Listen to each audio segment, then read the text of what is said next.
예수님의 부활의 역사적인 사건으로 기독교의 거대한 변화의 물결이 흘러 들어왔습니다. 유대인들이 지키던 안식일이 교회 시대에는 주일로 바뀌었습니다. 구약 시대 때 행해졌던 할례는 교회 시대에는 세례로 바뀌었습니다. 유대인들의 회당 모임이 신약 시대 때는 교회 모임으로 바뀌어졌습니다.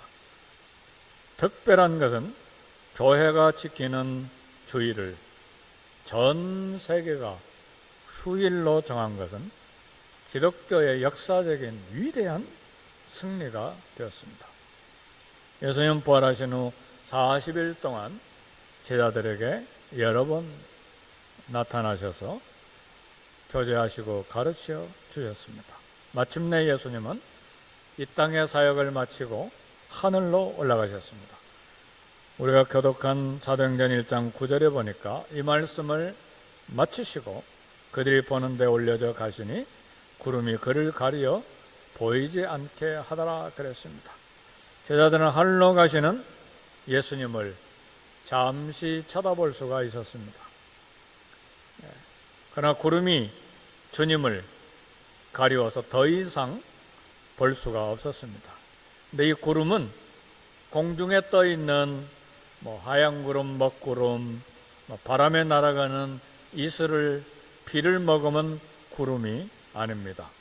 성막에 나타난 구름, 성전에 나타난 구름, 변화산에 나타난 구름, 영광스러운 구름인데 하나님의 임재를 상징하는 구름입니다.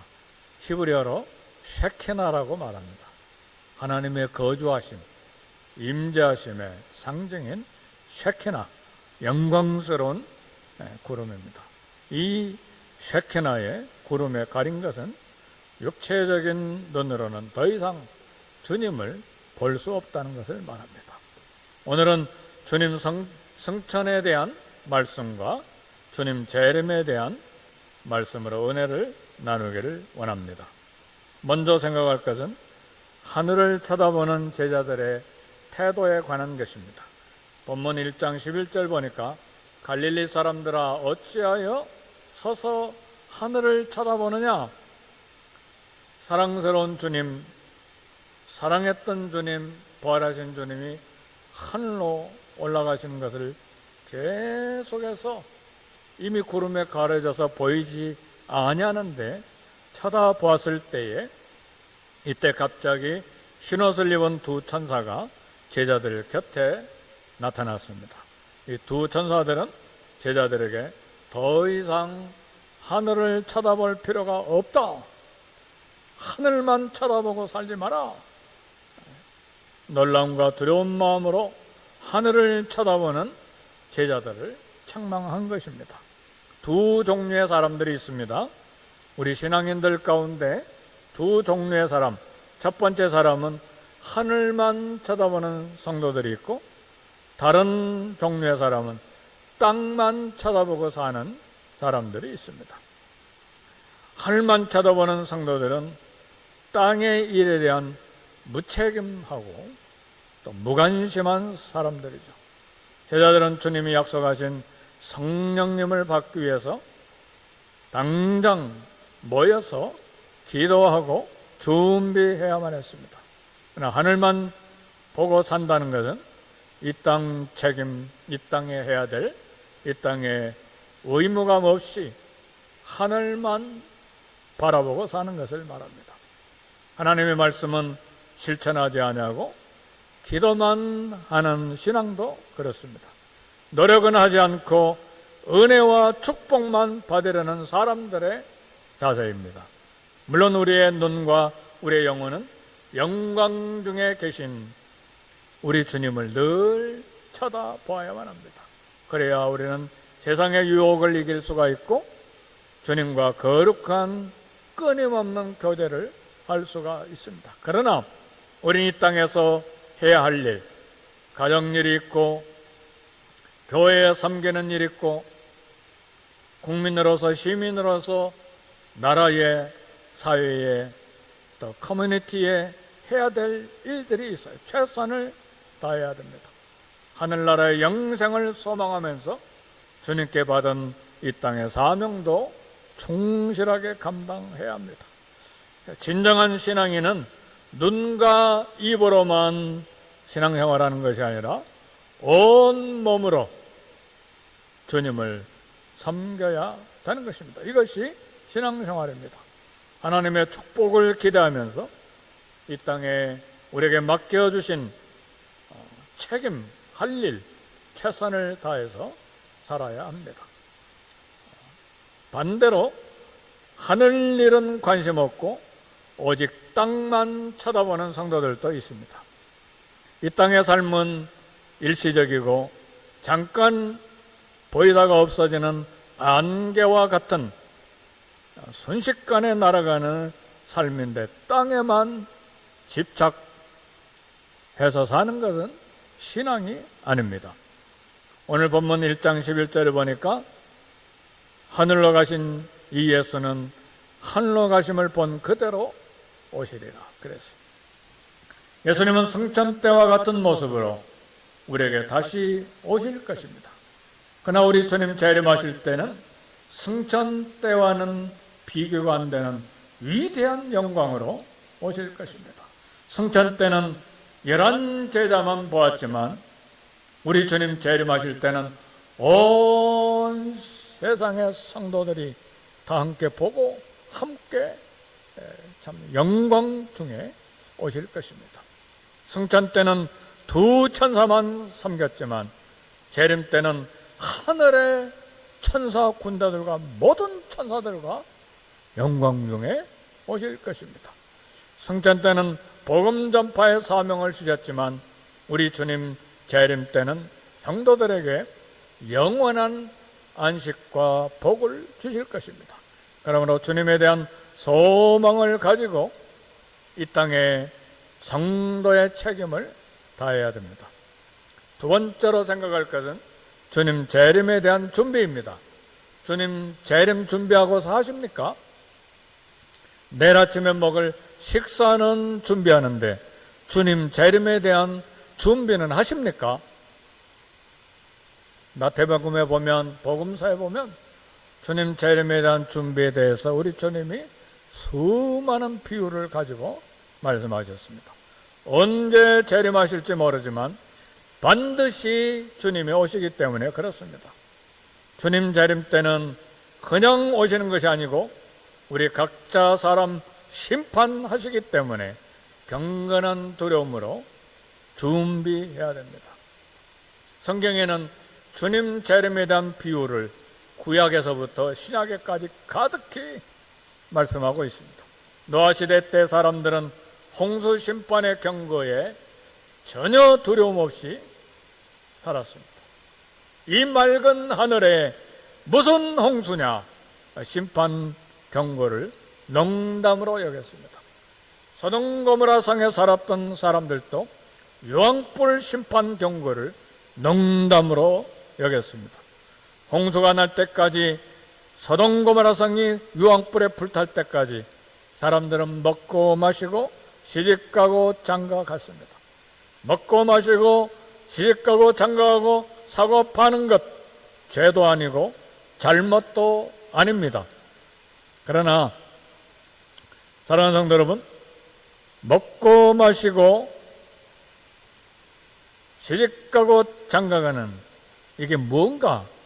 문제는 그런 이 땅의 일을 삶의 목적에 전부로 삼아버렸기 때문에 그렇습니다. 영원한 소망과 영원한 하나님 나라의 가치에 전혀 관심 없이 이 땅의 삶에만 집착하고 거기에만 관심을 다 쏟아서 살았던 것입니다. 창세기에 에녹이라고 하는 사람이 365년 동안 이 땅에서 길게 살았는데 동시대 사람들의 나이에 비하면 짧게 산 사람인데 에녹은 300년 동안 하나님과 동행한 참으로 경건한 사람이었어요. 그러나 하나님과 동행하기 전 65년 동안의 에녹의 삶은 우리는 잘 모릅니다. 아마도 먹고 마시고 재산을 늘리고 이 땅의 삶이 65년 동안 에녹의 삶의 전부였을 거예요. 에녹의 이러한 삶에 하나님께서 그가 65세가 되었을 때 아들 무드셀라를 주셨습니다. 무드셀라의 이름 뜻은 이 자녀가 죽으면 심판이다, 그런 뜻이 있습니다. 하나님께서 에녹에게 사명을 감당하도록 그 아들의 이름, 이 자녀가 죽을 때 세상 심판이다. 아들 무드셀라가 죽는 날이 세상 심판의 날이기 때문에 이 아들을 키우면서 얼마나 매일 긴장하고 살았겠습니까? 날마다 긴장 속에서 아들을 경건으로 양육하며 살았을 것입니다. 그래서 에녹은 무드셀라를 낳은 후에 삶이 완전히 바뀌어서 주님과 동행한 것입니다. 세상 심판에 대한 사명을 완수하기 위해서 300년 동안을 동행한 것입니다. 무드셀라는 성경에 가장 오래 969년이나 살았던 사람입니다. 하나님께서 무드셀라를 이렇게 오래 살게 한 것은 세상에 대해서 오래 참으신 것입니다. 무드셀라가 969세 되어 죽었을 때에 노아 홍수 심판이 일어났습니다. 노아 홍수 심판은 노아의 나이가 600살이었을 때에 일어났습니다. 세상 심판에 대한 경고는 창세기에서부터 계시록까지 계속되어 왔고, 그 경고를 하나님의 말씀으로 받아들인 사람은 그 말씀을 부여잡고 살았고 경건의 삶을 살았고 마지막 때를 준비하면서 살았습니다. 그리스도인들은 이 땅의 삶을 거룩한 두려움으로 살아야 합니다. 왜 주님은 재림을 약속하시고 재림의 과정을 겪게 하시는가? 마태복음 24장 5절 7절 보니까 많은 사람이 내 이름으로 와서 이르되 나는 그리스도라 하여 많은 사람을 미혹하리라. 난리와 난리의 소문을 듣겠으나 너희는 삼가 두려워하지 말라. 이런 일이 있어야 돼. 아직 끝은 아니니라. 민족이 민족을, 나라가 나라를 대적하여 일어나겠고 곳곳에 기근과 지진이 있으리니 그랬습니다. 우리 주님은 종말이 되면, 세상 말세가 되면 나타날 징조가 4가지가 있다고 말씀하셨어요. 난리와 난리, 나라와 나라 간의 전쟁, 기근과 지진이 있을 것이라고 했습니다. 근데 사랑하는 성도 여러분, 2000년 전에는 난리와 난리의 소문과 전쟁과 기근이 없었습니까? 2000년 전에는 지진이 없었습니까? 2000년 전에 로마의 폼페이는 화산 폭발로 폼페이시 전체가 화산재에 뒤집어져서 덮여서 도시 전체가 멸망했습니다. 예수님 당시 로마를 중심으로 전 대륙이 엄청난 전쟁이 있었습니다. 1000년 전에도 그리고 100년 전에도 세계 제1차, 2차 대전이 있었어요. 1차 세계대전 때 사망자와 부상자가 3천만 명이 넘었어요. 2차 세계대전 때 사망자와 부상자가 5천만 명이 넘었습니다.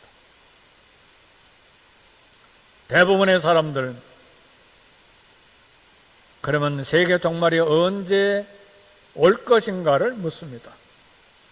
예수님의 제자들도 그처럼 끝나는 종말의 때만 관심을 가졌습니다. 그러나 성경에서 종말과 그런 징조를 강조하는 것은 어느 때냐, 때와 시기가 목적이 아닙니다.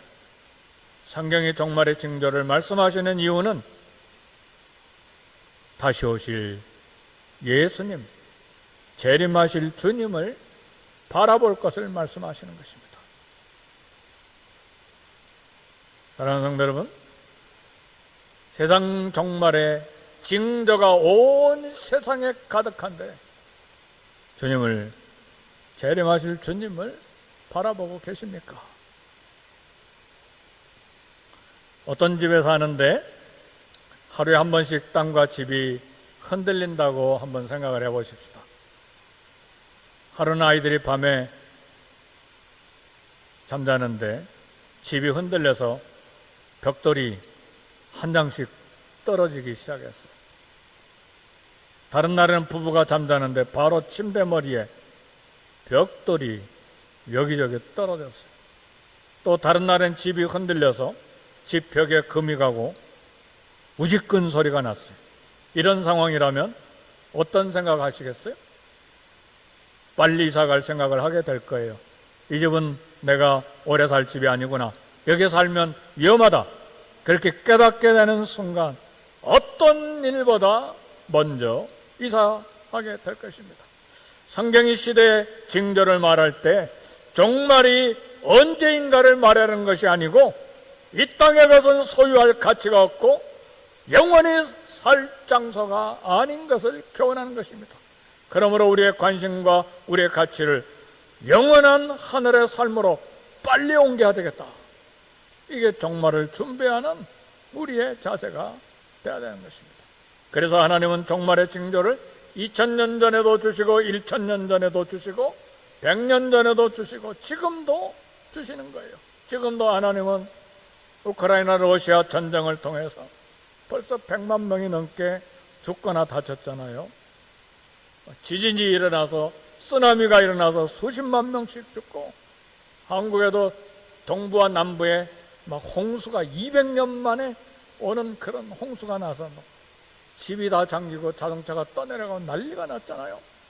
우리는 3, 4년 전에 전 세계 코로나19 팬데믹으로 이 땅에 안전하게 살 장소가 아닌 것을 교훈하고 있잖아요. 우리는 그걸 보면서도 주님 재림에 대한 감각이 없어요. 럭키구나, 내가 살았으니까. 그리고 여전히 이 땅에 집착하고 소유에 대한 탐욕으로 이 땅을 살아가는 거예요. 그게 노아 시대 때 사람이요, 에녹 시대 때 사람이요, 소돔 고모라 성의 사람들이요, 오늘 이 시대에 감각 없는 사람들이라는 말입니다. 우리 주님 재림하실 때는 공개적으로 오십니다. 2000년 전에 우리 예수님이 오실 때는 하나님의 아들의 신분을 감추셨기 때문에 초라하게 오셨어요. 흠모할 만한 아름다운 것이 없이 마른 땅에 나온 연약한 줄기같이, 아마도 여성들이 우리 주님 봤을 때 하나도 매력이 없어서 존경도 안 했을 것 같아요. 이사야서 보니까 볼품이 풍채가 없었다고 그랬어요. 주님 매력이 하나도 없이 사람들에게 멸시받고 버려진 바 되었어요. 왜 그렇습니까? 처음 이 땅에 오실 때 왕의 신분을 숨기고 오셨기 때문에 그렇습니다. 그러나 주님이 재림하실 때 온 세상에 공개적으로 오신다고 약속하셨어요. 계시록 1장 7절 보니까 볼지어다 그가 구름을 타고 오시리라. 각 사람의 눈이 그를 보겠고 그를 찌른 자들도 볼 것이요 땅에 있는 모든 족속이 그로 말미암아 애곡하리니 그러하리라 그랬어요. 구름을 타고 오시는 것은 공중에 날아다니는 구름이 아니라 쉐케나라고 그랬어요. 하나님의 영광스러운 드웰링, 거주하심, 임재하심, 영광의 쉐케나로 그 임재로 오실 거예요. 구름을 타고 오시는 예수님을 모든 사람들이 보게 될 것입니다. 예수님을 못 박은 사람도 창으로 찌른 사람도 다 보게 될 것입니다.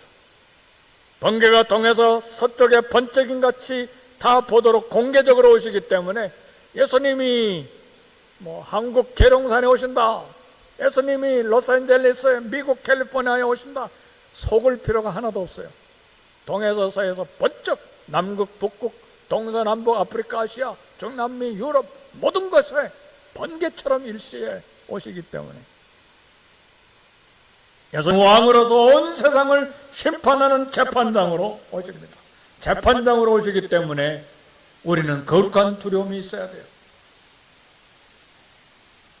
여러분, 법원에서 편지가 와서 어느 날 재판에 오세요. 그러면 얼마나 마음이 부담스럽겠어요. 안 그래요?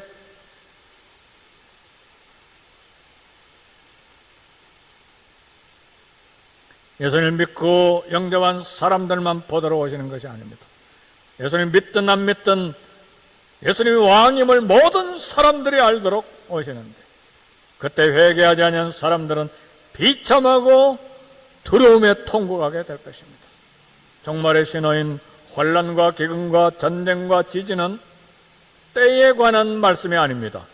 영원한 가치가 없는 이 땅 탐욕하고 집착하지 말고 본향 하나님의 집을 바라보라는 메시지입니다. 주님이 다시 오신다는 약속은 모든 성도들이 수천 년, 2000년이 가까이 되도록 기다린 거대한 소망입니다. 감리교를 창시했던 요한 웨슬레 동생이 찰스 웨슬리인데, 참 이 찰스 웨슬리, 요한 웨슬리 어머니 수잔나는 자녀를 19명인가 낳았다는 이야기를 들었는데 참 훌륭한 어머니예요. 요즘은 한두 명만 낳아도 애기 키우는 게 뭐 힘들어가지고 할머니, 할아버지 다 동원하고 형제까지 다 동원해도 힘들었는데, 그때는 수잔나 위대한 어머니죠. 감리교 설립자 잔 웨슬레를 키워내고 찬송가의 위대한 찰스 웨슬리를 키워냈어요. 찰스 웨슬리가 7000개의 찬송가를 썼는데 그 중에 5000개의 찬송가에 그리스도의 재림을 내용으로 담아서 찬송가를 썼어요. 찰스 웨슬레가 쓴 찬송가 가사가 7000개나 되는데 5000개가 예수님의 재림에 관한 거예요. 믿음의 위대한 신앙인들은 예수님의 재림에 집중하는 신앙생활을 했습니다. 영국 여왕 엘리자베트 2세가 대관식 때 여왕이 되는 그 대관식을 주관했던 캔터버리 대주교가 왕관을 엘리자베트 2세 여왕의 머리에 얹으면서 이같이 말했습니다. 오 여왕 폐하여, 제가 이 왕관을 드리오나 마땅히 쓸 권리를 가지신 예수님이 돌아오실 때까지만 폐하께서 쓰시옵소서.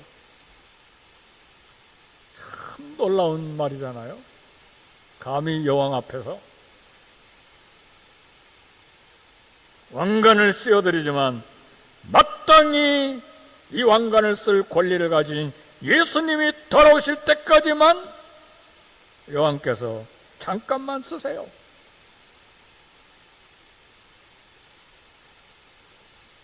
캔터베리 대주교도 신앙적인 사람이에요. 영국 앵글리칸 처치 성공의 대표이죠. 주님이 오시기 전까지 세상에 대해서 우리 빌리그램 목사님이 유명한 신문 칼럼니스트의 글을 인용하면서 이렇게 이야기했어요. 세상은 무질서하고 위험하고 통제할 수 없는 것이 분명하다. 누가 질서를 회복시킬 것인가?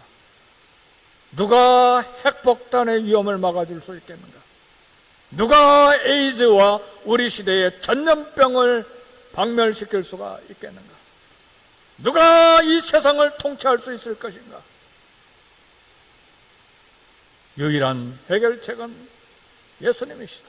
어느 날인가 완전히 예수님의 통치 아래 이 세상을 두게 될 것이다. 예수님의 재림으로 성도들의 억울함이 공정하게 재판을 받을 것이다. 이 땅에 살 때는 우리 성도들도 억울한 일이 한두 가지가 아니잖아요. 그렇죠?